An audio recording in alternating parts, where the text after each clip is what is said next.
hadamadin ila nyantolum preji kendomi annun ji senango adabe hadamadun la baluwole kon annun hadamadun ka fengo fen dundi akono kono ayanda ke ku senango ayke kuti hadamadin ila nyantolum preji hadamadin ila nyantolum preji kendomi annun ji senango adabe hadamadun la baluwole kon annun hadamadun ka fengo fen dundi akono kono ayanda ke ku senango ayke kuti mu yalla ko ata hadamadun mantora madum one stop water solutions limited ibi janne gambia banko kan andun ye fitarole natal me yalla ko isala jiol kende andi anu isa senen inatale pour ka ji kendo ji senango natale gambia banko kan jio mi yalla ko atal mantora la annun jio diata baaki one stop water solutions limited ye fitarole natal me yalla ko alse muna fangano la alla pompol isala jiol tenteng ya senendi coming alla fala nyame naketa pompoti bang abo holo fo nawek la pipe wala a filter sifa o sifa one stop solutions ya natale 10-inch filter set of 3 ya sotale filter mi yalla ko asidiyota aya tenteng natara bankole ba kono fa kenyo wala kankan be bije sa be bon filter fana member ko 12-inch set of 3 filter mi yalla ko asidiyota aya dada aya senendi men sebeta alla jata kendato o fana sotale CTO block carbon filter o fana mu filter mi yalla ko asi chemical o bonnino jiol kono le men sebeta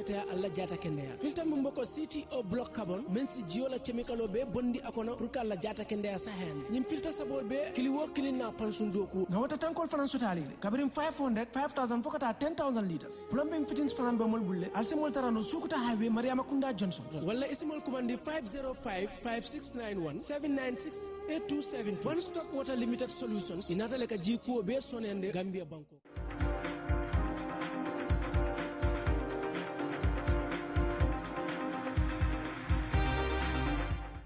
Good morning there. You're watching QTV this morning, and I am your host, Jenna Bosonko, with my co-host, Ibrahim Abalde. You also have to Barnett. Don't need it, huh? Have to be. Thank you. You know why? Take coffee bit of a garaude. Coffee bit of a name. Wow. So, kuside jas, sakala. Mariama Sisela. Mariama try. Hamga la famuna mix. La famuna mix. Wow. Mom should have coffee of this. Of this. Wow. So we are back again. We're back again. It's good to be here. It's another this morning. Yeah. Why time we come last day of the week, and tomorrow is New Year's Eve. Oh yeah. So first of all, welcome to the program, Mr. Ade. Happy New Year in advance. Yes. Thank you. So I'll first ask Mr. Ade, what's your New Year's resolution? Yes. This year. Well, Do you normally, is New Year's resolution your thing? it's not my thing, but my New Year's resolution is to be horrible to everybody in 2022. I'm not going to be Mr. Nice Guy anymore. Why? Just to be different. I'm not going to take that. At the end of the time, you cannot, man. You know, Yeah. you cannot. But seriously, do you have anything you're looking forward to? Give me 5 minutes to think about, but nothing seriously. I mean, my New Year's resolution is I've been building a house, which for various reasons, illness amongst my builders has taken longer than it should have. Okay. And I want it to be completed by at least March, which will be my birthday, before my birthday. Oh, yeah. It's about 90% done, so we're nearly Okay. there. All right. How about you? Well, my New Year's resolution, I mean, I want to, I think I have to start doing things and get paid for it. I mean, Okay. I think I have been, Okay, so you do things for free for people and they take advantage. Yes, I think in Africa, Yeah. if you say we're not growing, I think we do a lot of free. Okay. And the things that we work for, at times we are not paid according to our efforts. Yeah, so this, just a disclaimer, this is not about like QTV. These are just even things that we do outside. Exactly. We put the job aside. But sometimes, I know exactly what you're saying. Sometimes people come to me for services that I know I deserve to be paid for, you know, and they don't want to pay for it because the culture is not there. Yeah. Exactly. Like for them to like pay for your services. And I think we are to blame sometimes, some of us, because we've done stuff for free. And in a way, people almost don't appreciate it. Exactly. And they take it for granted, and they think that the next time they come and ask you to do the next 10 things, you'll do those next 10 things for free. And so because you've done 100 things for free, they think, you know. And of course, the thing that you can give for free, I mean, you can give for free. But the things that you are to be paid for, I mean, I think you deserve And this also has to do with your job as an individual, you know. If you're out there and you feel like you deserve more, with what you're doing. There's nothing wrong with asking, you know, or weighing your options at the end of the day. Because in as much as we love what we do, but we also want to reach somewhere. Mr. Ade here is building a house.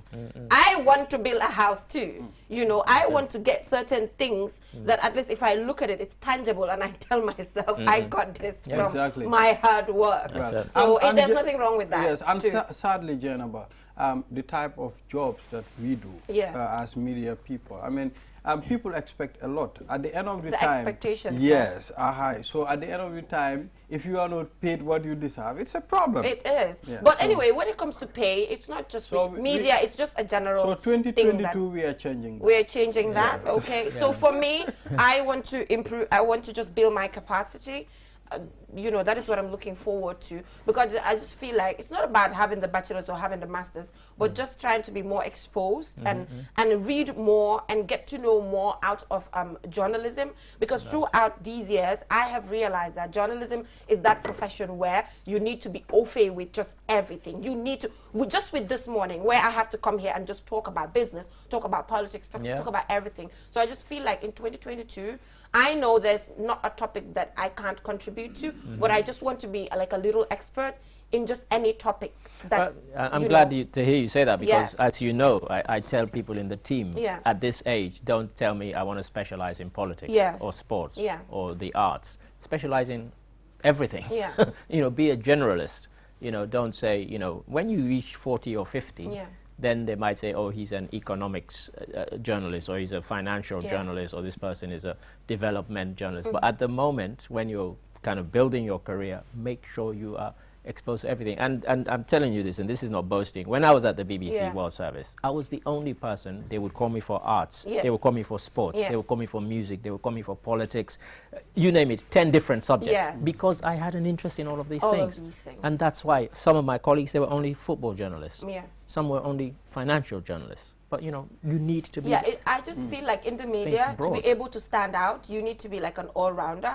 That's what I think. Because, you know, when I got into presenting, sometimes I would go to my boss and tell him, hey, I don't want to stop reporting. Reporting is what is going to take me places and just widen my horizon. Production, you know, presenting, reading the news. So the moment you are like an all-rounder in whatever you are doing in the media, you are like an edge above just someone who's just focused on one thing, where you can just simply be called for just different things. So for me, I would really want to build my capacity, make more money, like you mentioned, you know, no matter what, just get more money, build my capacity, and also just continue giving back to the people, to the young people. I have a friend very quickly who I worked with at the BBC. His career now is he gets flown around the world to MC events. For many years, he and I used to go and be MC for free. We'd go, but the thing is, you need to do a lot of research. You need to prepare yourself to do it well. It's not just getting up with a mic and then speaking. If you want, and the reason he now gets hired around the world is because this is somebody who, whenever they call him to MC an event, he's done his research on all the people he's going to be introducing, on the subject he's going to be introducing, and that is now his job, full-time. Full-time. He gets flown all around the world just to I say just, you know, to MC. It's a big thing. It's a big thing. Well, I wish I'll be flown It's important for you to sit, reflect, and sometimes change certain things in your life. Yes, and also, it doesn't mean 2021 is going to be successful or is going to be a failure. You're just going to have to move with the flow and just have your plans. And 12 months is not a lot, and just figure out what you can do within 12 months to change whatever you were trying to change or do whatever. It's just a matter of challenging yourself, I mean, to be better. That's it. So, Janaba? Yes, so moving on, we have the African Proverb as usual. We have the newspaper review today, and on Community Watch, we'll be taking a look at how prepared the senior national team for the African Cup of Nations is prepared. And we'll be joined by Ade Drame here. You'll be staying with us, and we'll be joined by Sally Jeng, a journalist, a sports journalist, to just take us through how prepared the team is. And also on social issues, we'll be taking a look at the role of the National Center for Civic Education and the introduction of civic education as a core subject in schools. This is something that we've stressed here. We've discussed this several times, you know, so this is quite timely, you know, and it's coming now that the December 4th election has ended. We're about to go to the parliamentary and local government. They have a chance to actually look at the gaps from there and actually like adjust them accordingly. One of my obsessions, Yes, civic education. Civic education, yes. So we'll be joined by Yusuf Bojang, Program Manager, and Usman Ba, Program Officer at the NCCE. So what is our African proverb? The water of the river flows on without waiting for the thirsty man. What does that tell you? Well, it will always move. I mean, no matter what happens, certain things will never change. Yeah. To And me, they will not wait. yes, Is it? certain things will never change, and they will not wait, as you mentioned. Yes, I mean, there's a kind of similar saying that time and tide wait for no man. Yeah. And it's similar. Things move on, things change regardless of, you know, so whether it's the thirsty man or the man who's already had his drink, the river will still flow. Things will still carry on and things will change. You know, people come, they die and so on. The river remains. So, yeah. Well, there is a saying, I mean, sometimes our elders will tell you, I mean, there have been people who lived here for many years, and still the sun come Waaw, Right. ndox bi fu mu taxaw dafa jóge comme dafa dañ dee wax ne ndox bi fu mu taxaw foofu la taxaw ba léegi. yes, Waaw, so comme noonu la. it remains the It same. remains the So same. we'll still live here and we'll die. People will also come. Yeah. So things will remain the same. Yeah, So, but let's take a look at this on things that we always do on a daily basis. I know Maria Masise will say she likes to say procrastination, but this is it, you know, for me, that's what it tells me. The water of the river flows without waiting for a thirsty man. People procrastinate a lot. It's something that I procrastinate a lot. So I don't know, maybe do you guys have tips that you can give me to actually improve on that? Because the more you procrastinate, it does not mean probably the opportunity is waiting for you. The capacity you're willing to build is not waiting for you. People are going to carry on and they're going to move. So sometimes when you just want to do something and you keep on saying, oh, tomorrow, tomorrow, tomorrow, how do you force yourself to actually do it today? Yes, I mean, that's one of the most difficult. In fact, there's a joke which says that, you know, it says, I used to be indecisive, but nowadays I'm not so sure. And that is obviously a joke about the fact that, you know, you're still indecisive if you say nowadays I'm not so sure. For some people, it's part of their character. They will never change. It will stop them. I mean, believe it or not, there are elements of that in most of us, even in myself. There are things that I should do and I don't, you know, and I hold up. But sometimes if there's something that I give myself a deadline, so, you know, I keep a diary and I make notes of things. And sometimes I put a date in a diary and said, by today. For example, today there are 2 phone calls I have to make. And I've put it in the diary that I have to make those phone calls today. So sometimes you force yourself to kind of get out of what is your natural habit to procrastinate. It's different people. So I'm not sure you can train it out of somebody because it's part of their character. Yeah, so it's just there. Sometimes you just want to do certain things and then, you know, you keep on pushing them. But for some reason, some people also work better under pressure.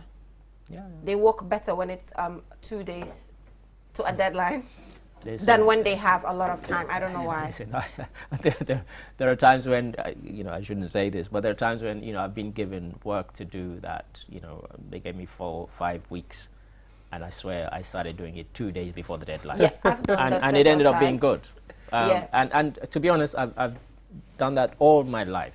Same Pretty here. much. I'm all so my guilty life. right now. Yeah. So when you said it, I was kind of smiling inside Yeah. because, you know, I've been guilty of that, and I don't think I'll ever. well, change. I think Yeah, for me, the reason for that, I mean, you'll be like, I have enough time. I mean, I have, you know, I listened to Denzel Washington. I mean, this guy, one of his motivational speech, he said, live every day as if it's your last. Yeah. You know, so this motivates people sometimes.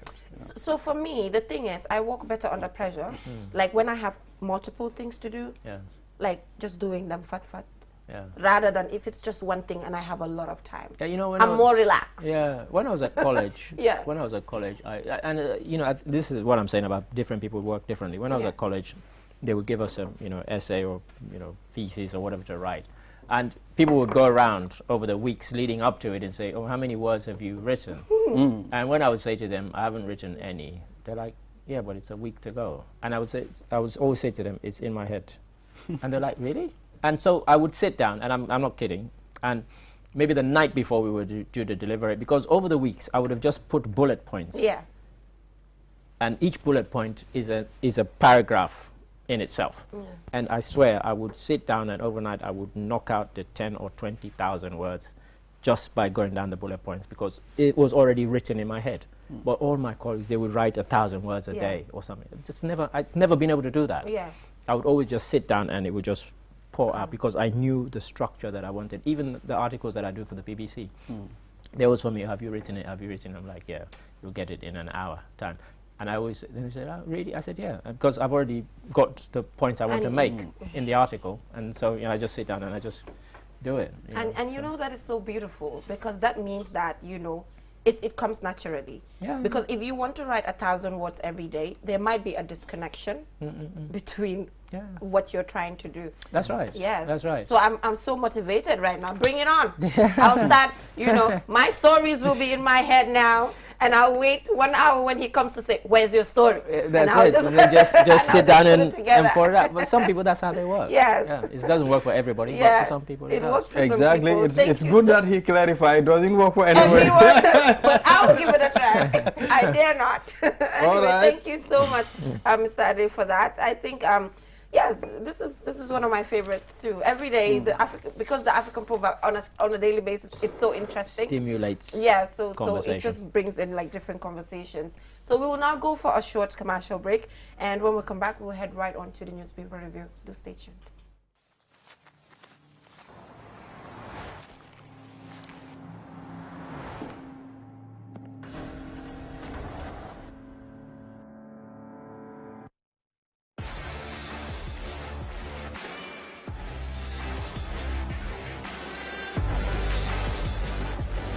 Begin your SUV life. S-Pass Motors, the new authorized dealer for Kia. Visit us today or call us on 3522 222 353 2222.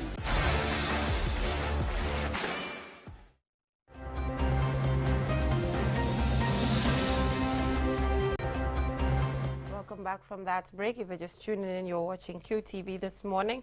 We already dealt with our African proverbs. So if you've missed that interesting conversation, you can just head right onto our Facebook page as well as on YouTube and just catch up on what you've missed. And, you know, on a daily basis, when I just go back to the Facebook and the YouTube streaming and I see how much people from the diaspora are watching and just supporting what we do, it is amazing, Ibrahim. Exactly, absolutely. And we are glad that they are following out there. Yeah. Like Jenaba mentioned, if you miss the African proverb, please go and follow it on our Facebook page. And this program repeats at 12 a.m. Yeah, it does. Know, you can, So, you can also yeah. follow it at 12 a.m. Yeah, You if know? that's not convenient, head right. I would recommend you head on YouTube or on Facebook, right? So, what's on for you?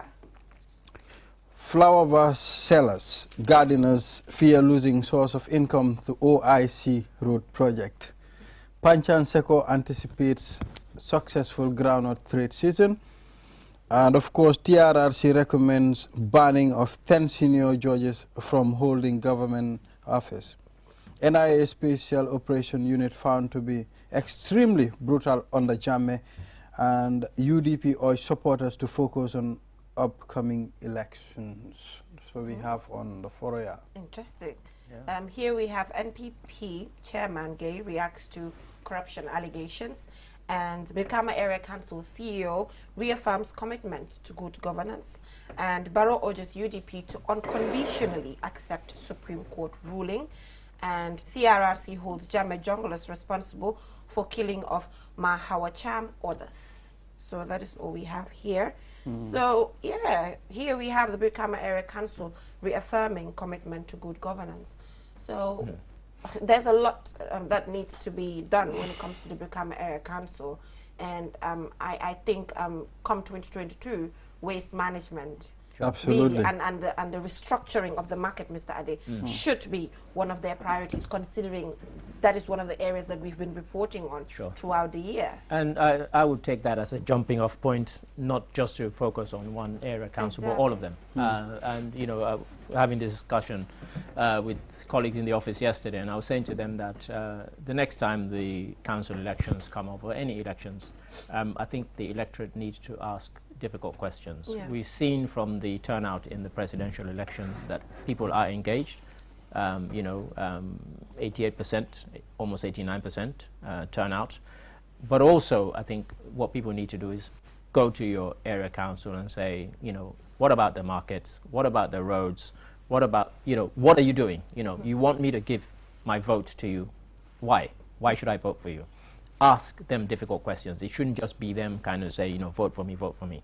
You know, and one of the things, and I mean this, and I know people think this is a kind of obsession of mine, but if anybody from any councils, where it's Kanifing or, you know, Brikama Area Council, say to them, when are you going to start putting names on roads? Kanifing, for example, they're doing this thing where they're putting these codes. Yeah. Listen, if I'm a 10-year-old and I meet you in school and we're in the playground and I say to you, where do you live? What are you going to do? Tell me your code? Yeah. No, I live on such and such street at house number 10.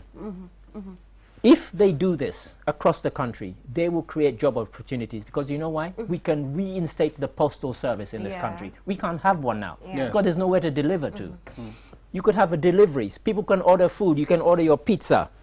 I live at number 10 Geneva Sonko Street. Yeah. Come and deliver to my door. Well, it's very easy. You know, but, you know, and if you meet somebody and you say, oh, you know, where do you live? What are you going to tell them? Oh, start telling them by the mango tree and the abandoned car? No. Or I live at 2043. Such and such a road.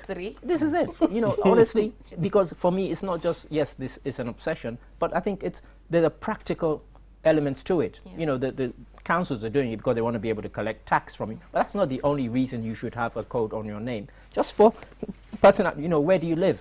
I live in such and such a street. Yeah. Otherwise, I hear people all the time, how do I get to your house? As you know, you spend half an hour directing somebody to get to your house. It's ridiculous. Yeah. Ask your councils, why don't we have street names? The whole world has them. Yeah. What's wrong with Gambia that we can't have them? Yeah. When you leave Banjul, you're struggling. Yeah. You know, you go down Kairaba Avenue, there are what, 30 streets of this? None of them has a name. Apart from Kairaba Avenue. It's ridiculous. So I think really, Ibrahim, when it comes to parliamentary election and this mayoral election, you know, people just have to take it more seriously. And I'm happy that we will have the National Center for Civic Education, because which is one of the things that this is very important. would raise with them. Yes, because they need to explain to people what the role of these people are. Exactly. People at this point in time do not know what the role of a parliamentarian is, what the role of a mayor is, what the role of whoever is. You know, they are mixing all of these and things. it's their responsibility. I mean, yesterday we dealt, we talked about the chiefs. I mean, you see, I said, I mean, the role of the chief and the alcalo is kind of similar, and most people do not know. I mean, they don't know the difference. You understand? So the chief might be the head of the community, the alcalo might be the head of the village.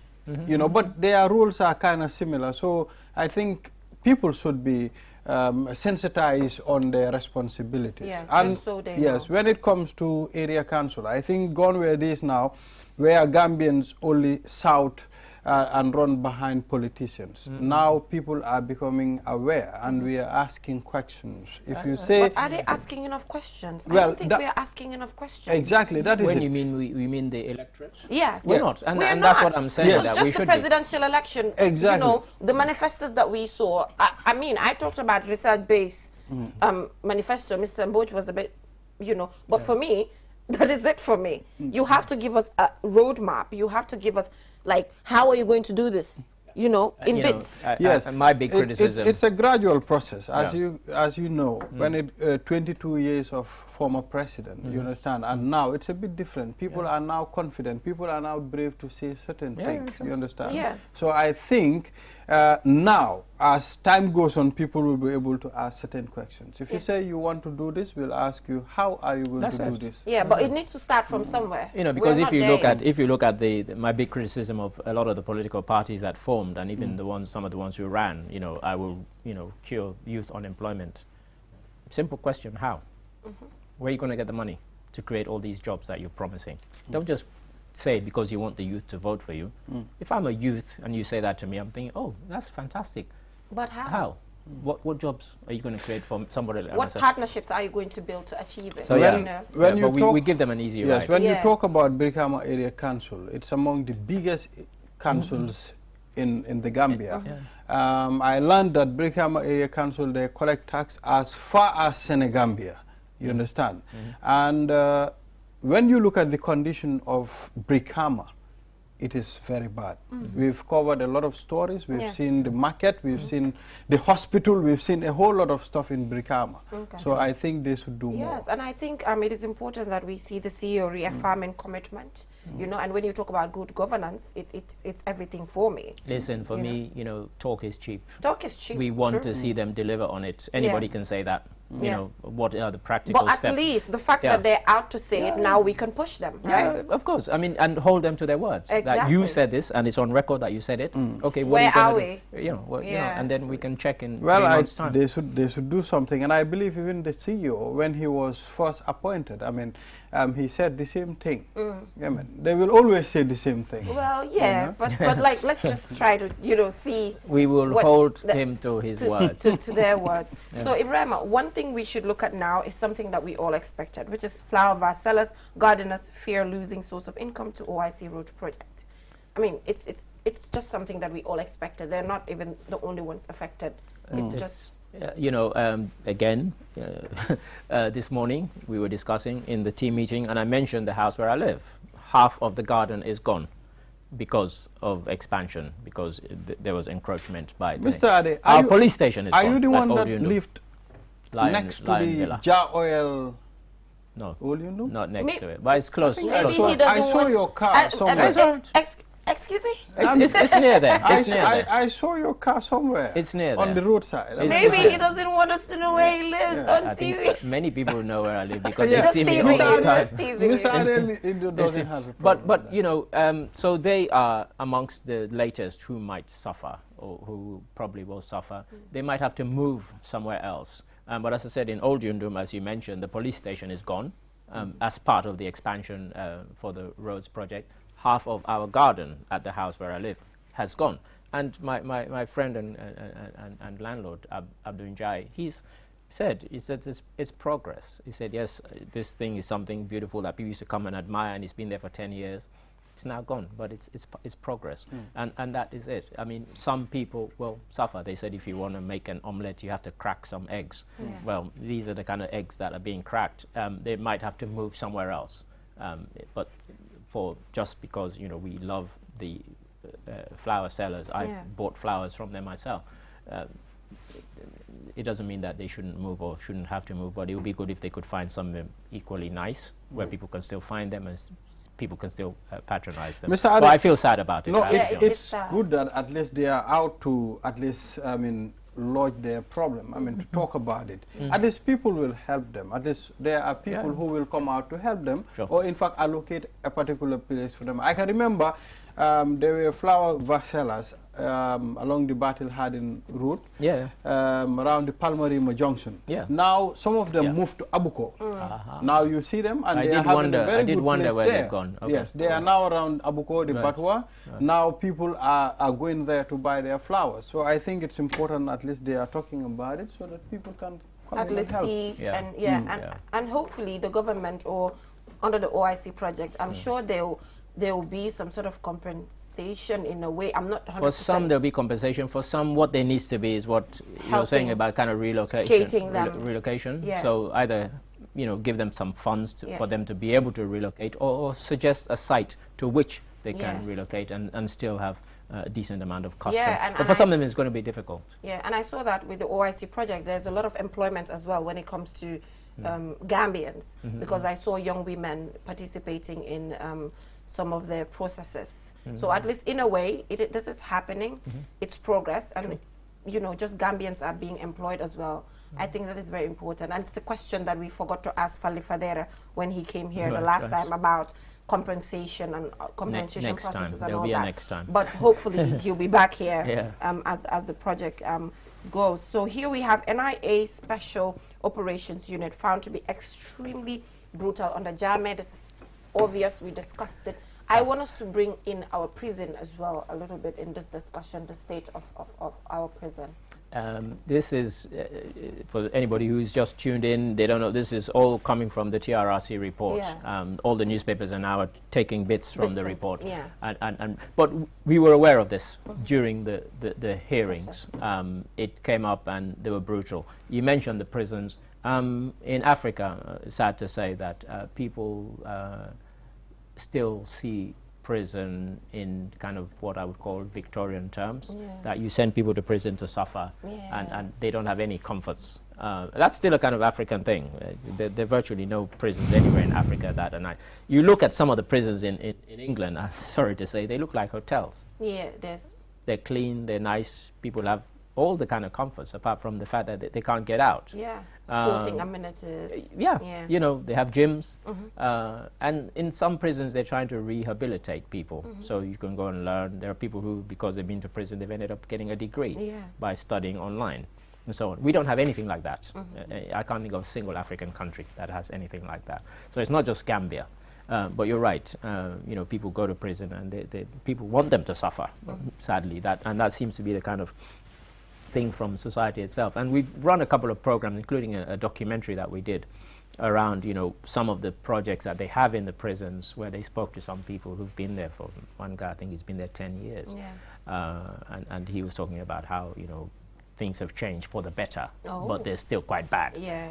So you're right. It's something that we need to look at, and we need to get away from that mentality of sending people to prison, and because they're there, we want them to really suffer. Yeah. So I just saw a project that was implemented by the prisons about having like a skill center. We covered it. They had like a skill center where they, you know, gained some skills and then got to graduate.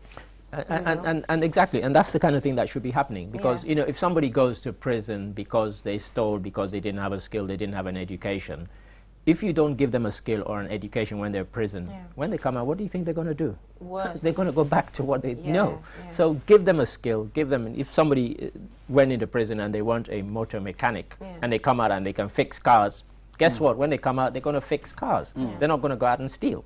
You know, but we don't think along those lines, and that's what we need to be thinking. And Ibrahim, I'm so sad that in that documentary, the guy said things have changed for the better, considering the current state.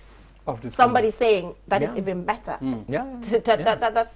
That's sad. Well, our prisons in Africa, instead of being a correction center, it becomes a place where people suffer. Some of them, at the end of their time in prison, if they come out, I mean, when you see them, you feel very sad. I mean, you know these people suffer. So I think these are things that should be looked into, as Jenaba mentioned. And there are organizations that try and advocate for prisoners' rights. There's one in Sierra Leone that's trying its best, but you go to the central prison in Freetown, Pademba Road Prison, it was built to hold maybe maximum of 400. I think it probably has 2,500 prisoners in there. Look at that. Ridiculous. You know, that's bad. Well, we've heard from the TRRC, I mean, the previous witnesses that came the other time, I mean, some of them sleep in the toilet. I mean, those are all problems. And you know what's funny when it comes to just making sure the prisons are right? You never know who the next person is. End up in there. You can end up in the prison. Exactly. You know, because they're just certain things that get to implicate you. You don't have the evidence to prove yourself. Sometimes you're going to go behind bars. You can be innocent, and of course. before they prove you innocent, I mean, so I guess when leaders come in and they think about it in that way, that I might end up there, they will make it look good. I mean, look at the guys who, from the police, I can't remember what their newsletter is called. Poliso, yeah. There's an article in there which really shocked me, because they said there were certain people who'd been in remand for 6 months because they didn't have and again it goes back to my address thing, they didn't have a recognized address to release them to on bail. And when they went to court, they were found not guilty. But you've already served 6 months for something you didn't do. It's ridiculous. you know, and again, you know, and of course, you would have served 6 months in a horrible place. You know, so we need to really look at this. They should look into that, and a lot of things are happening when it comes to the prisons, remand, and other areas. I mean, I think these are things that should be looked into. The prison should just be treated like the hospital. Yeah, sure. Anybody can go there. I mean, the hospital, the prison, the police. You know, these are very important. Places. So Ibrahima, there's something very important. I don't know if you saw it there on Forea, because here it says UDP urges supporters to focus on upcoming elections, and on point here it says Barrow urges UDP to unconditionally accept Supreme Court ruling, and here it is saying that now UDP is urging its supporters to focus on the, is it 2020? 2020. Well, it might be the parliamentary. They're talking about the parliamentary. Oh my God, not the presidential. They're talking about the parliamentary and the local government. Yes, so that's what they're urging their supporters here. Yeah, I mean, it's the reality. You accept the court decision and you move on. It happens. We saw what happened in America, where up to now Trump and his supporters refused to accept Biden is the president. I read one of his supporters posting exactly that yesterday, one of Trump's supporters. But they need to accept the reality. They lost the presidential election, and they need to reconstitute themselves and say, okay, there are parliamentary elections to fight. How are we going to fight them? You know, what are we going to bring to appeal to the public to vote for us, rather than to vote for the NPP or anybody else? And so they just have to accept that and move on. And I think they will accept it, and they should accept it without qualifying it. That was the judgment of the court. After all, they're being led by a lawyer. They're calling it a technicality. Listen, and saying that they did not delve into the petition itself. That is what the argument is. You know what? I didn't want to go there, but I will, because they have. You're led by a lawyer. If the court says you could not even present a petition in the proper way to be able to, for the court to hear it, and then you say it's a technicality, they should be embarrassed. I'm sorry. They should be embarrassed to say that. You, led by a lawyer, you had some of the best lawyers in the country, and you could not present your petition in the proper way. Accept the decision of the court and don't qualify it by saying it's a technicality. It wasn't a technicality. You did not follow due process. End of story. Yeah. End of story. All right. So that is the UDP petition being struck out by the High Court in relation to not following Rule 11 of the election petition rules. So I'm afraid that is all we have time for on the newspaper review. So we're keeping him. You're keeping me. And whilst you're keeping me, I feel we're keeping you. Underdressed. You both have wristwatches. We do. And I don't. Oh. You don't? Okay. I have one, but it hasn't worked since I came to the Gambia. Okay. And I haven't but you know, mine is like a smart. Like I suspected it might be. It wasn't. I suspected it was on a dumb. It wasn't a dumb wristwatch. So this one is actually connected to my phone. So I don't know for you. For me, yes. I don't even understand the writings on my. He's a fuller. It's kind of spelling police, but this way it's spelling it as POLIOE. And can you pronounce that? Mr. Ade, I promise you I'm going to go look for glasses. I need to look more corporate. You guys are always wearing glasses and looking so nice. No, we're wearing glasses because we have to. You have to? Okay, you have to. Well, how about you? To read. Why do you wear glasses? I wear glasses for you. For you, my dear. Anyway, we'll just go for this break. Take a look at this video. And when we come back, we're keeping Adedrami here, and we will be joined by Sally Jeng, journalist, to talk about how prepared the national senior team is. I mean, I'm happy that we are about to have a female talking about sports. I promised Gajaga that I'll try to report. We're talking about football particularly. Talking about football, you know, particularly. So we'll be joined by Sally Jeng here with Adedrami to take us through the AFCON preparation for the Gambia. So let's take a look at this, and we'll be right back. Goalkeeper, but I'm very impressed, first of all, with the infrastructure. It was good training infrastructure. I knew that here. But we are happy with that. It's a little bit cool at the moment, but the next days hopefully it will be better. But most important is the atmosphere in the group. The boys were sharp. It was a good training session. Everyone looked very happy. Hopefully we recovered some players from injury. Hopefully there comes a negative COVID test, and still some players have to arrive so that we can train tomorrow. First time real in the preparation to AFCON and in the preparation actually also to go to the game. So who are some of those players that you are expecting, and who? Yeah, Abla Jallo is here, but is still injured. We hope that he can join tomorrow. We will assess later today. He came with an injury from his club. Noah Sonko-Sundberg and Baboucarr Gaye have to arrive tonight. And then we are waiting for hopefully negative COVID test about 2 players who are here in the camp. That's Ibrahima Darboe and Omar Colley. Hopefully everything goes well, and tomorrow we have a bigger group to train. And then we can focus more on tactics and on preparing the game. So who are going to be among the final batch of players that are going to arrive and when? Yeah, it's all a little bit confused because there were some problems with visas and with documents who had to fill in, these kind of stuff. So tonight we expect 2 players more, Noah Sonko-Sundberg and Baboucarr Gaye. Sheikh Sibi, he probably will not make it to the camp. Saidi Ankou, we knew already that he is still recovering with his club from the injury.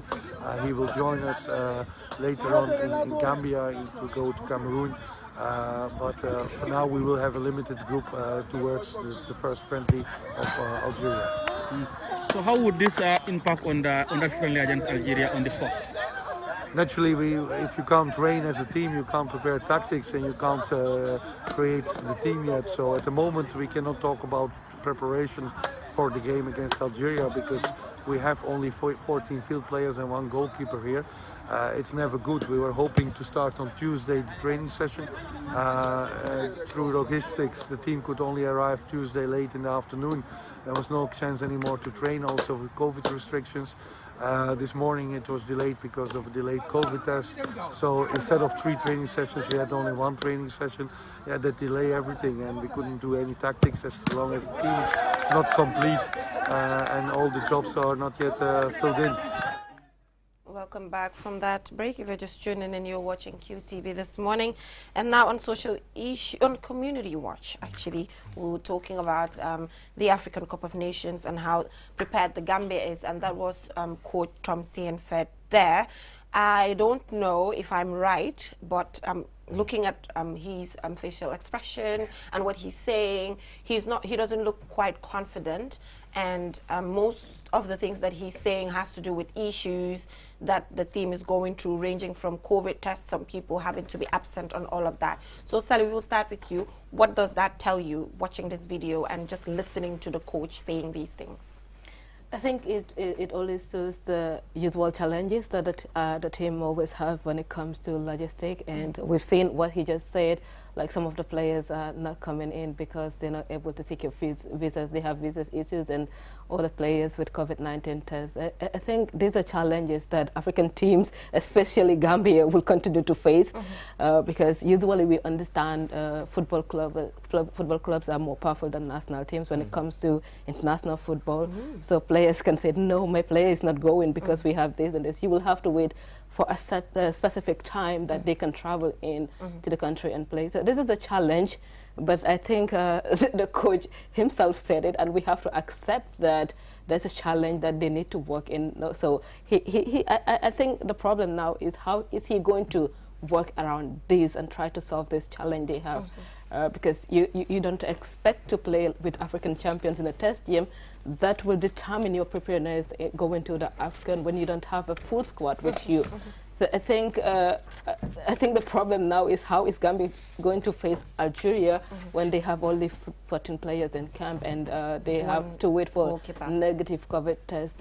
So I don't know. This looks really bad to me. Okay. Because if you said you're going to test your strength, go into a tournament that has all the countries that have been there before you, and this is your first time going, I think you need to be prepared even more than those countries. We've seen other countries preparing ahead of this, and these are very experienced countries. For us going for the first time, we even need to be more prepared. But with this it looks kind of bad to me, To you. and it needs to be improved on as soon as possible. Yeah, so Mr. Ade, my question to you has to do with COVID-19. I just want to know what do you think, what's your opinion about the fact that probably maybe COVID-19 regulations or requirements should have been waived for the AFCON? Like, for example, when it comes to the COP26, and you did, you know, it did not exist. You know, you have to test before getting into the center, but obviously there are certain regulations that were not as tight as it used to be, just to ensure that people participate effectively. How about that? I'm not sure you can do that in a sporting context. Okay. Because it's a contact sport, football. And so, in fact, they have to be more stringent than most. And also, I think because there have been pressures from outside to try and get the whole thing cancelled. As we rightly know, lots of countries in Europe have far worse COVID stats than Cameroon, and yet they're talking this nonsense that the AFCON should be cancelled.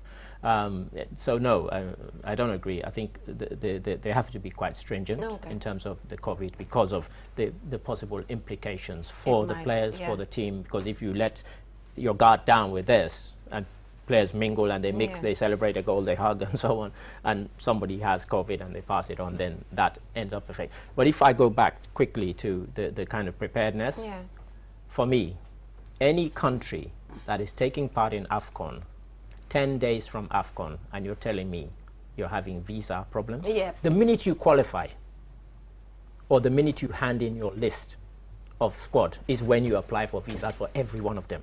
Central. Ethiopia, they arrived there 6 days ago in Cameroon. They're already there.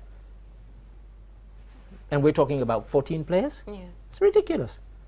You know, so you need, it's a learning curve for us, and it's a steep learning curve for us, because really and truly, the minute we qualify, you apply, even if you did your long list of 40, before you narrow it down, say these are 40 potential people, visa for them. Then you say, okay, now my final list of 27 or 28, these are the ones who are going to be coming. Because injuries can happen, people can withdraw. You have your plan B. But you send, Cameroon are not going to reject any country that applies for 40 players, as long as these are 40 legitimate players. It's not like they're going to America where people think, oh, you know, they're going to abscond and whatever. It's Cameroon, you know, with all due respect. You know, so for me to be getting to the place where, you know, you're having a potential friendly game against, as we say, African champions and Arab Cup champions, Algeria, very strong squad. Algeria can leave out somebody like Hakim Ziyech and still have a strong squad. So we're not talking about some rubbish. I mean, even you look at the players that they've got from their home-based players alone, Cameroon could beat most African teams. You know, so you need to be at your best. And for a friendly game, it needs to be as competitive as it can be. Otherwise, people don't have the competitive edge when it comes to the real thing. And so it's all about preparedness. And for me, I'm already worried, and I shouldn't be. She's worried too. Yes. Let's talk about the players themselves. How prepared are they? Their confidence. You know, a few months ago, we were talking about the players being giving their dues. You understand? Certain things that are supposed to be given to them are not giving to them. And I can remember many newspapers have written that story, and many media houses were talking about that when it comes to their dues. Are they settled, or are they prepared? Because it's important. When you are settled, you will be confident. Because Gambia, this tournament is very important to us. This is our first time of going, and we don't want anything that will bring us problems. So I'll start with the issue of players being confident going to this tournament. I think even us as supporters or as reporters, we are very confident going to this tournament because we want to test that experience. We want to know how it feels like going to the African. And I think So this means, Sally, you'll be going to Cameroon? Hopefully. Oh, that's exciting. So I think everybody is excited. Even those that are not going to Cameroon are very excited that the Gambia is going to Cameroon, and they are confident that even if we are not even if we're not going to the final or going to the semi-final, but at least we're going to pull something out of this tournament, and it is going to be a great experience for us. So I think for players, the ones I spoke to, like when they qualified, the day that they qualified, to the tournament, I spoke to the national team captain, Pamodu Jan, and when I talked to him, I could feel how happy he was going to, how happy he was leading this team going to Cameroon. And even other players around the team, talking to them, they are so excited that this is an opportunity that they don't want to miss, or they don't want to disappoint the country. So I think the players are confident.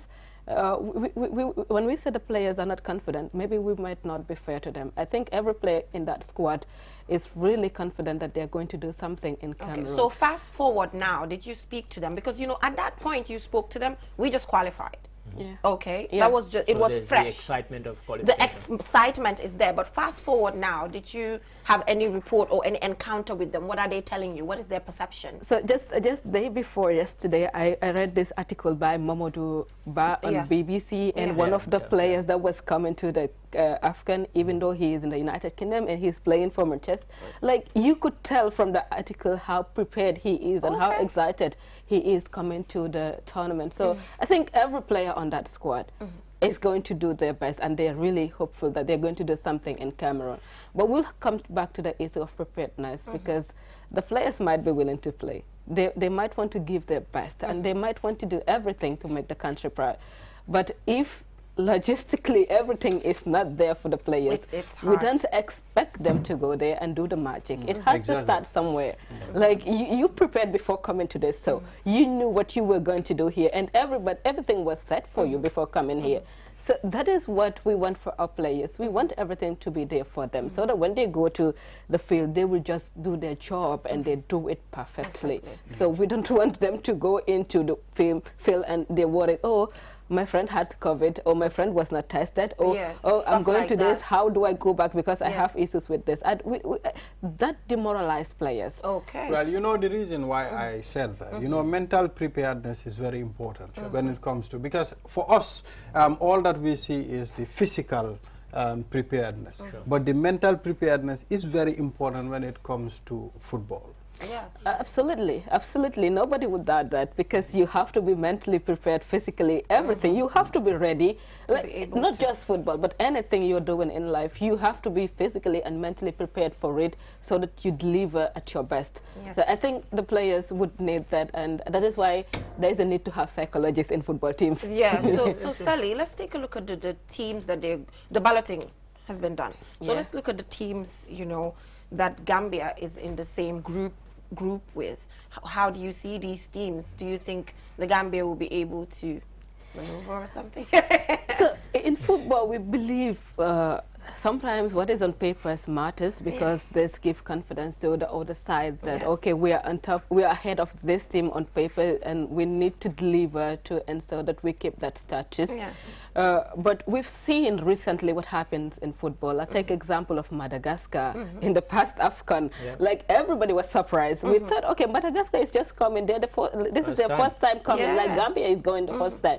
So we thought, okay, when they just come, it is going to be maybe 10-0, 5-0. But man, this team surprised everybody. They shocked the whole world. In fact, they delivered beyond expectations. So I think on paper matters, but what matters most is how you prepared yourself and how you delivered at every game.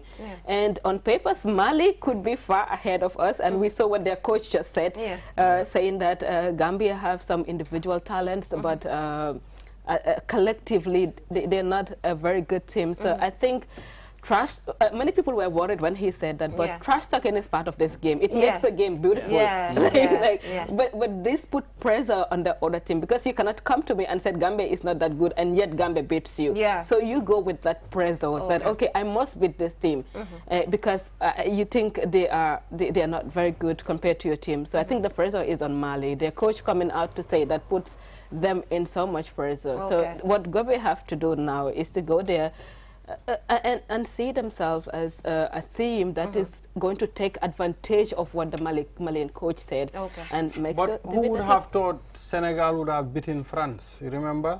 Well, I was going to mention some of the famous upsets in world football, including Senegal, France, including Cameroon beating Argentina when Argentina, 1990 World Cup. But in our group, we have Tunisia. We have Mali, we have Mauritania. Now, for the Gambia players, they have to treat every team as if they were playing the world champions. You know, I heard people saying, oh, we can get 3 points off Mauritania. You can't think like that. Okay. And I hope none of the players are thinking like that. way. We have to think we can get 3 points off Tunisia. We can get 3 points off Mali. Okay. You know, Not actually selecting. you know, and mentions, you know, Madagascar. Madagascar, first time they got to the quarterfinals. Cape Verde, the first time they went to the quarterfinals. Gambia, first time, try and get to the quarterfinals. Don't think we're coming here just for a picnic, you know. Seriously. A picnic? Yeah, because, you know, some people say, oh, just go there for the experience. The experience, you might not get there at time. Madagascar, who got to the quarterfinals last time, didn't even qualify this time. So this might be your only time. Definitely. This might be your chance.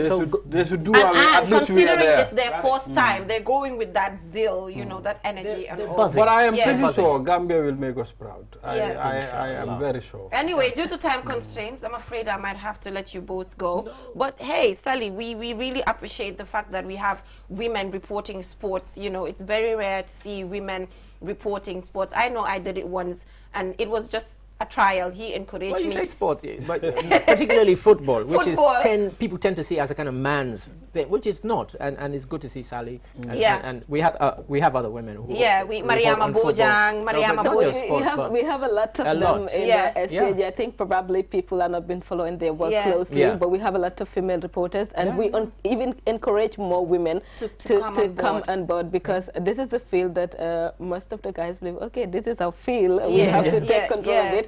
But then look at other parts of the world. Women are doing bigger. They're doing better than.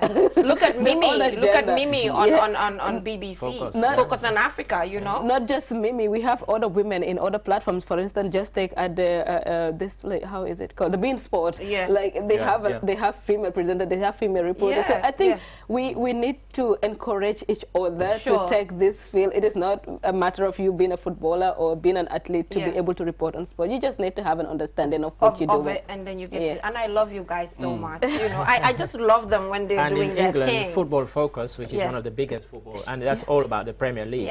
The presenter now, the lead presenter, is a woman. It's a woman. So you never know, you know. But and like you said, we just have to encourage each other. Thank you so much for joining us on this morning and giving us those brilliant analysis in relation to the AFCON. You said you're confident. I'm confident too. Definitely. Let's be optimistic, you know. Fingers crossed and just see what will happen. So thank you so much once again. We will now go for a short commercial break.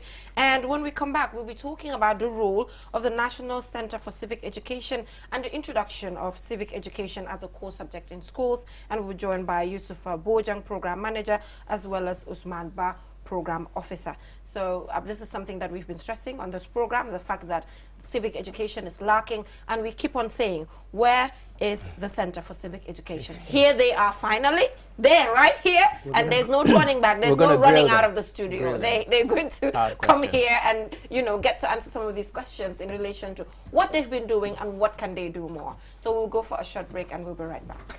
Looking for the fastest and easiest way to receive money transfers from abroad? Well, QMoney and Ria just made it happen. Now you can receive international money transfer from Ria directly into your QMoney account with no additional cost.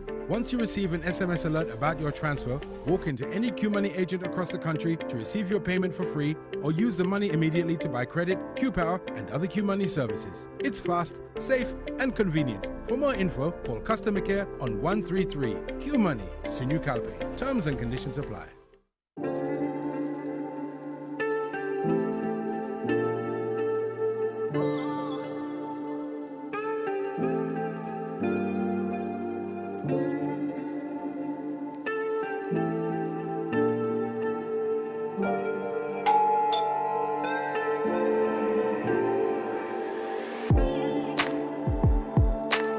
Want it, order for it, and pay quickly using QuickPay on the QMoney platform. With great technology comes ease and convenience.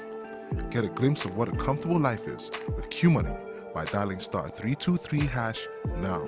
Call 133 for more information. QMoney, Sinu Kalpe.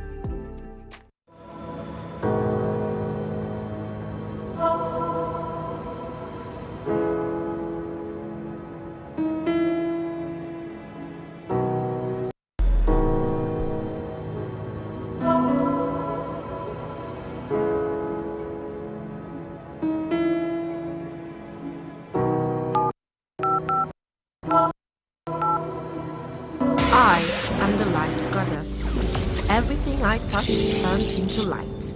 I am the light at the end of the tunnel, and my technology is the answer. I am the happiness in your life. I keep you connected, and I am Q-Power. I am Q-Cell. I am Senior Boss. We innovate, others follow. Call 111 for more information.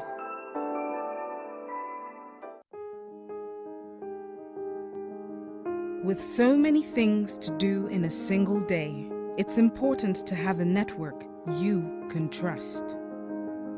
When there's family and friends to connect with and business calls to make, you need a network that is reliable and fast. Talk longer, browse faster, go farther, and roam wider. When your network is solid, the world is your oyster. Q-Cell, your trusted network in the Gambia.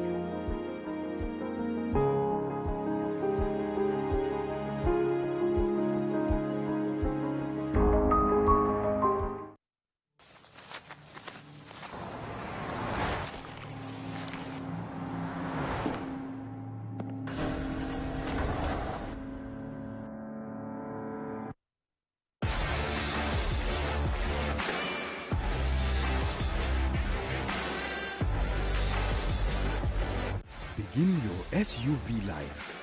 S-Pass Motors, the new authorized dealer for Kia. Visit us today or call us on 3522-222, 353-2222.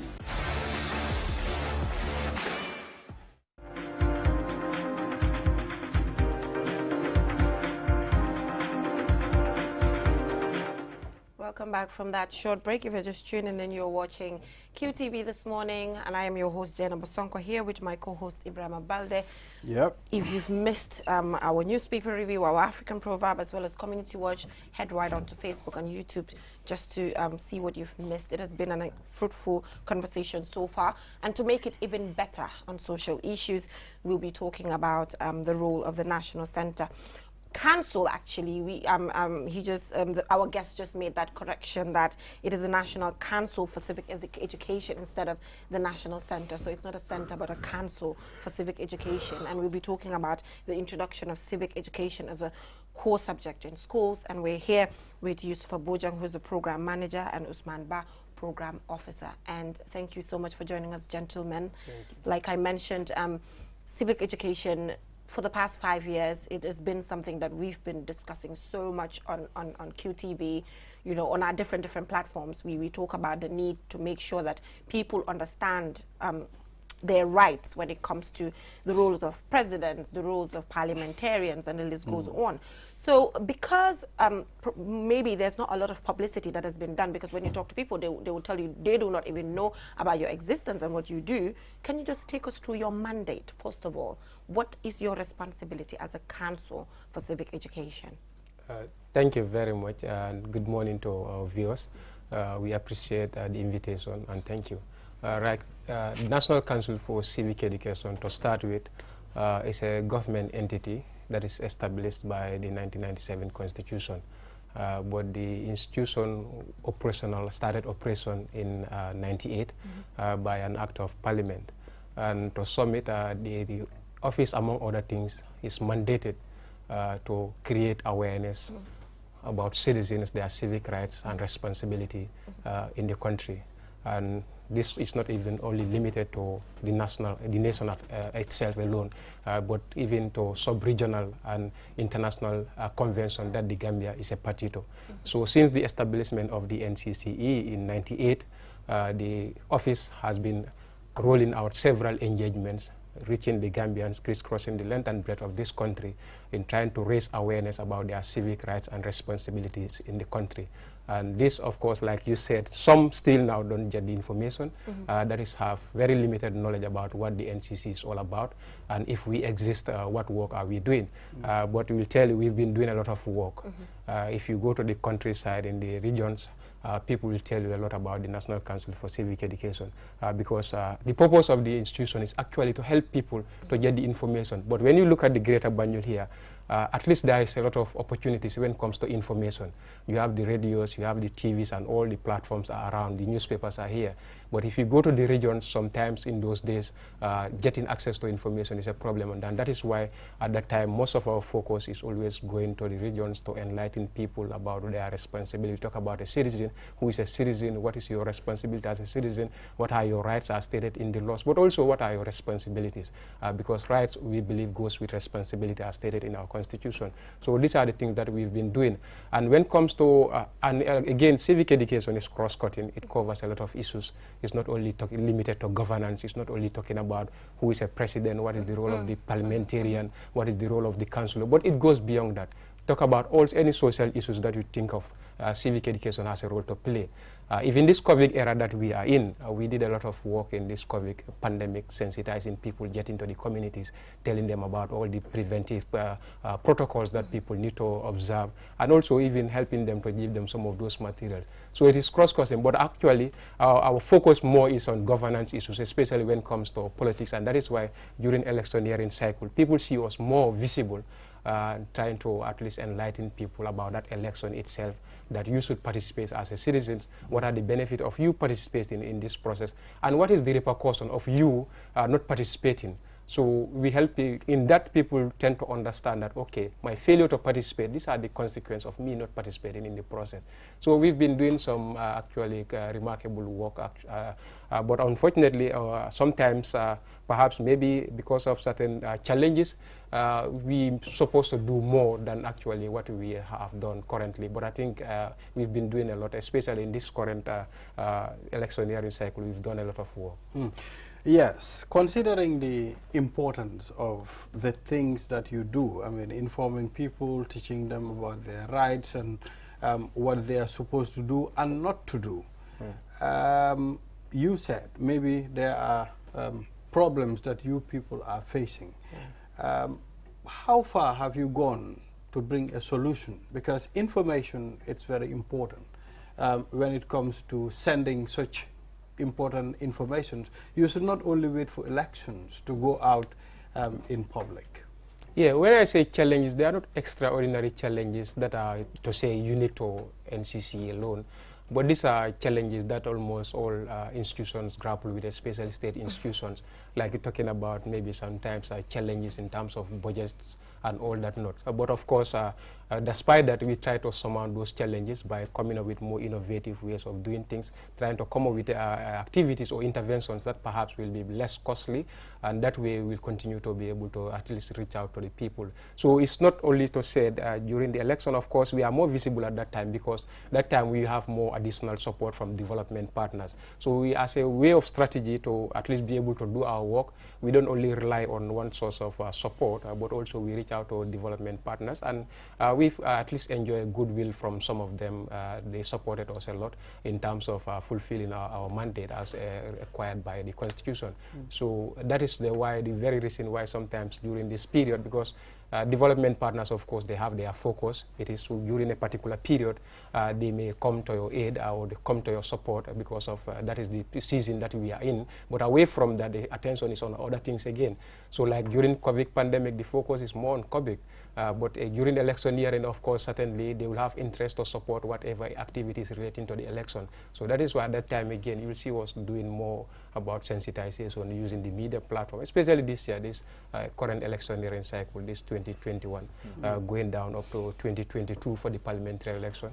We've done a lot since the registration, voter registration, because the cycle actually starts from the voter registration. People, it is not new. People have been voting, people have been registering. But it's important we enlighten people, especially the first-timers. The last voter registration that was done was in 2011. 2015 was just a supplementary. So this 2021, that was a general registration, and we have a massive number of new-time voters. Right. So people need to get that information. And we did a lot, and I think that has also culminated to the huge register that we have of over 900,000, close to 1 million. Of course, we may not take the credit alone, but we contributed a lot, getting to the communities, going to the radio, TVs, sensitizing people. Why should I register? Who should register? What are the qualifications? And even engaging the local authorities, the alcalde, who are entrusted with the responsibility of giving out attestations. So we also need to at least enlighten them as to the processes, how they should go ahead with that. So you talked about communities, going to communities to sensitize. How remote do you go? How far? Because I Jenaba Sonko, I went up country, you know, very far. And I went there to engage women about just civic education, about their understanding. But to tell you that most of the women that I spoke to there do not know most of these things that we are talking about. So how far do you get to go? I know you talked about the fact that the Greater Banjul area is not very important because we have access to television, billboards, and all of that. But how far do you get to go? Because trust me, these women do not know about these things.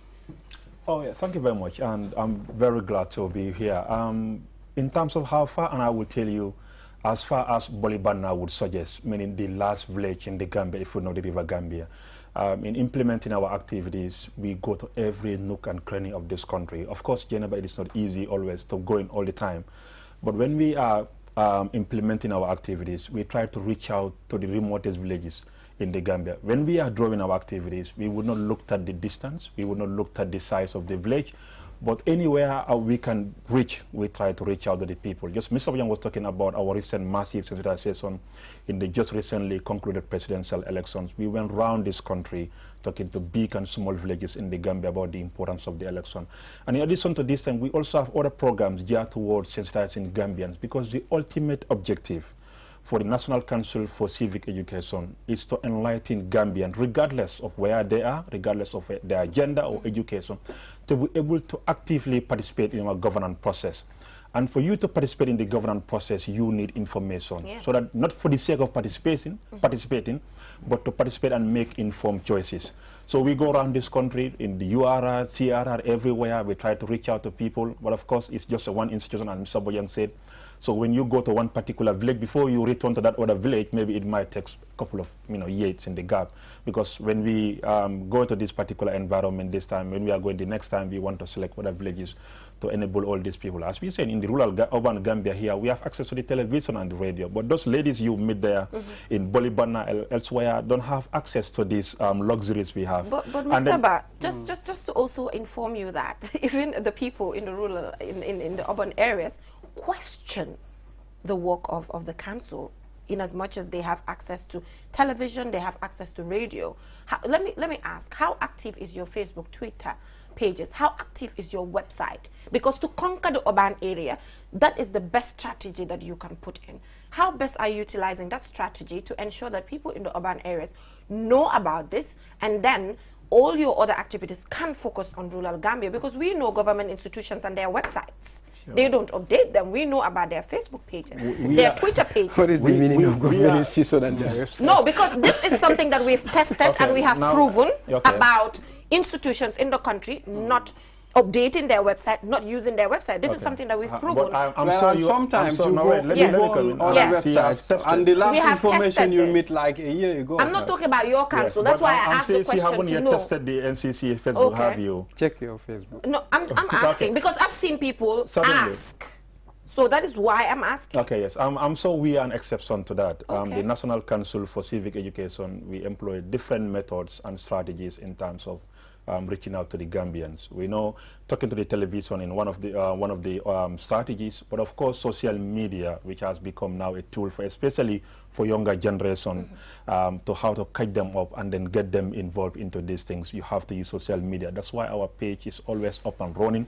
And we remember even during this recently concluded presidential election, we were the go-to social media site for all the updates. I remember even during the presidential election, when the results were trickling, people were even reaching out to the page and say, tell us the results. I said, we are not the IEC to tell you, but because people have now relied on the Facebook of the NCCE Facebook page for up-to-date information and then updates from on the election process, from the nomination down to the conclusion of the results. But in addition to this, again, we use radio programs, we use TV.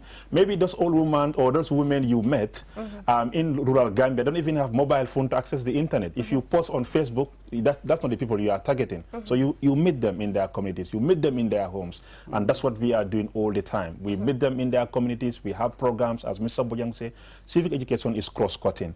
When it's election time, we talk about election, we talk about politics. But you and I will know perhaps, in those years, Mr. Young will tell you, he has served with the NCC longer than I do. The institution will be active during election time, and after election they are dormant. But now we are not a seasonal institution. We are all the time having activities and engagement, because we know it is very diverse and very cross-cutting. You talk about environment, you talked about politics, and here he's telling you, COVID-19, we take a root law in trying to sensitize Gambian to be responsible, to support the government in terms of following the protocols and the regulations put in place. Because as he said, a responsible citizen not only claims your right, but play your responsibility and your duty as a citizen. Okay, so Ibrahim, let's go to the exact topic we're discussing today, which is the introduction of civic education as a core subject in schools. I can remember when I used to debate back in school, this used to be part of our recommendations as children, you know, to just make sure that people from grassroots tend to understand civic education. So how do you intend to go about this, Mr. Ba? Yeah, okay. Okay, Mr. Bojan, come. Okay, Mr. Bojan. Yes, thank you very much. So, like you rightly said, the demand for civic education to be introduced, to reintroduce back to the school has been there. There was a lot of calls from different stakeholders that civic education need to be revitalized, it need to be brought back to the school, because a lot of societal ills that are happening, people attribute it to because of people are not well informed about their citizenship, about their civic rights, about nationalism and patriotism, and that is why sometimes you see a lot of things happening in the society. So the need to bring civic education back to the school was there. And as a result, stakeholders looked at it, and at least MOPSI was able to embrace that idea, and the introduction of civic education is something that was accepted, and currently the syllabus, the curriculum has all been finalized, and in fact this year they've started piloting it in certain selected senior secondary schools. So we are hopeful that, let's say, by next year civic education, if not all the schools, but at least will be in most of the schools. And the plan is it is not going to be limited at senior school level, but it will start from the lower basic going up to senior secondary. And again, it is not just going to be any ordinary subject, but it's going to be a compulsory subject that is going to be examinable also up to WAS level. So that is the idea. So when it becomes examinable subject, a core subject, then people take it seriously. And at the end of the day, what we intend to achieve, that people will get an informed citizenry, will be something that will be attained at the end of the day. So this is coming into effect, because I know the last time I checked, the school curriculums were being reviewed. I don't know if that is the case still. So this is coming into effect. It started this year. Okay, the pilot already started. The pilot already started. Yes. For certain selected schools. For selected schools. Yeah, exactly. Schools in the Greater Banjul area? Including the Greater Banjul, yes. Across the country, but selected schools, yeah. Okay. Because the idea is we are trying to talk about a sustainable way of enlightening citizens, and that one of the most effective way is to try to have this in our schools. Imagine Jennifer growing up from primary school to senior school, learning about civic education. By the time you reach to university, or by the time you become an adult, maybe at the age of 18, you already know all about the civic issues. So maybe we not need again to go down to come to talk about it. As Mr. Bojan said, for 20 years the NCC has been existing, but then again you are here saying that there are many people asking what the NCC is doing. Yes, well, I appreciate that, and I know it's right. Before during the NCC, I would also ask similar questions, because it's just one small institution trying to enlighten an entire nation. But why about if you visible? You know why? Come Greater Banjul area, you were even talking about us having access to certain things. Why didn't go there? Okay. So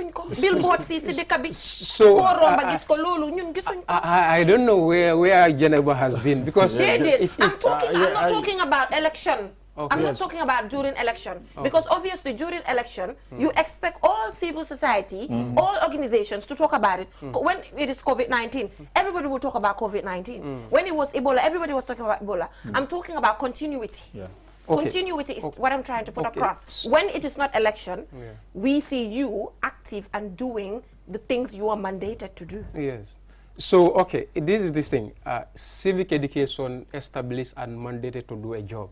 And this is what we've been doing. But again, to be able to do this, it requires certain things. And of course, those are the challenges. So what are the challenges? Let us know. The challenges already, I've said it, that limited support in terms of resources is a major thing. Because whatever you talk about, it will all boil down to resources. That is the major thing. And that is why sometimes people will tell you, compared to today and yesterday, they will tell you today you are more active, you are more visible than yesterday. And that, of course, resource is the answer to all that problem. So, of course, we've been struggling with resources, but we can say at least there are improvements, significant improvement. And that is why now you see in civic education more visible. All these years we've been, if you check the TVs, most of the TVs we have been there. Even this electioneering cycle, we brought a lot of our sports here. TV. You saw our sports. And that is the work that we have been... And few billboards. That is the work that we've been doing. Whether you are aware of it or not, this is what we have been doing. Great. Those communities that we are talking about, most of these communities in this country, there is no community in this country that NCC have not stepped in their foot to talk to the people face to face. That is what we call face-to-face community engagement. We have TV engagement using the media, community radios, the televisions and radios that are in the greater Banjul. We use all different approaches. Yeah, but Mr. Bojang, you know what I'm recommending? Yes. How about partnership with other institutions? Because what I've seen is there are other civil society organizations that are also doing the same thing. Do you do any form of partnership just to make sure that, and as a body responsible for this, you take the lead, and then they will get to join you, and it will be a general or a collective responsibility in a way? So civic education is broad, and it's not NCC alone cannot do it. And that is why we appreciate the proliferation of a lot of CSOs that are now coming into civic education, playing their part. And most of them, actually, we have a very good cordial relation. We collaborate with them in doing certain work. So it is not something that is new that we've never explored. We've been working with most of these CSOs. Sometimes you do have some of these youth groups here. Ask them about us, they will tell you. We do work with them. Of course, it depends on the objective, because us as a state institution, we are guided by law, we are guided by the Constitution and the Enabling Act. So whatever we do, it has to be within the parameters of what the law confines us. Unlike others that can go out and say anything and talk anything, we are guided by the law. So that is the difference. But otherwise, we don't have any problem in terms of collaborating with people. And in fact, that's what we appreciate. Because at the end of the day, the target is the same Gambians. We all have the same target audience. And instead of going duplicating each other's responsibility or effort, it's better we come together, and there we'll be able to maximize our output. So that is not something that we have not been doing. Mr. What's your relation with community leaders? I think sometimes this information, to communicate it to a particular community, it's important for you to have a good rapport with the community. Yeah, exactly. Just like Mr. Bojang said, we don't work in isolations. We work with all well-meaning institutions, both government institutions and other CSOs. And that's why we have memorandum of understanding with institutions like National Human Rights Commission and others. And we work with Tango, which is the head of all the institutions. And then coming down to these community leaders, the NCC, we think that our work will have a greater impact if we have a close relationship with this. And these community leaders, including the alcalos, the chiefs, that's why we are always in touch with them. It's only before the presidential election, during the nomination, for example, the registration, we had a general meeting with all the alcalos and the chiefs across this country, and where we sort of sensitize them, because we think that they can also have an influence in terms of reaching out to their people. If you talk to a chief, it means you have talking to an entire district. If you talk to an alcalo, it means you have talking to an entire village. But in addition to this, we also work with community-based organizations across the country. We sit down and then give them this information, and we hope that they can be our ambassadors in the region and try to spread these civic education and civic messages so that we can have a wider and a more impactful messages reaching out to the people. Okay, amazing. Important. Amazing. I think in as much as anything, I know, you talked about some of these challenges that institutions get to go through. Yes, and in fact, talking about these challenges, we are not just folding our arms and say we have this problem. That's why recently we have even reviewed our act. The institution, remember, was created in 1998. The political realities at that time and now has completely changed. And then that's why we need to change the way in which we operate. We need to change our legal instrument also, so that we can be able to meet the current realities. That's why recently we also gathered important stakeholders so that we can sit and review our act. And then we hope that when it reaches out to the Justice Ministry, it will be tabled at the National Assembly. And then the name is going to change. From the National Council, it will now be a National Commission with a greater powers and greater influence. And then where we'll be opening more regional offices across the country, so that we can be at the doorsteps of the Gambian people to be able to reach out to them all the time. Yeah. So all these are parts of Airport Pride, because you know the political realities. Maybe before 2016, you and I wouldn't be sitting here talking about this thing. A lot have changed. I dare not. And there was now that there was maybe not many political will in terms of empowering institution that will enlighten citizens to know their fundamental human rights and responsibility. I'm just told time is up. Just quickly, I don't know if come the parliamentary, ward, council, and just chairman elections, you have any specific project or any deliberate policy that you're just directing to women, because women into political activities. I don't know if that's possible. I'm just asking. We know that the parliament, we do not have a lot of women, you know, because probably other women do not even know why they should vote for their fellow women, things like that. So I'm just wondering if that does exist. Just quickly, just in few seconds, if you are giving women, you know, more power to actually support their fellow women or just take parliamentary seats, considering the fact that we just have few women and most of them are even nominated. Yeah, we are aware of it, and it's a concern to all, and that is why this election we're going to do more women participation in politics, but not only women, but even young people. Even past parliamentary, we did that, and this parliamentary election, certainly we're going to do the same. So most of the projects that we have for this presidential election, the same thing we roll out to the parliamentary election. We just have 3 months to the election again in April. So we will continue with all this work that we are doing about raising awareness, but more especially targeting women and youth to increase their participation in politics. Yes, thank you so much, Yusufa Bojang, Program Manager, as well as Usman Ba, Program Officer. Thank you so much for the work that you do at the council there. Thank you so much. We really appreciate, to be honest, the work that you do, because no amount of work is little, Ibrahim. No amount of work is.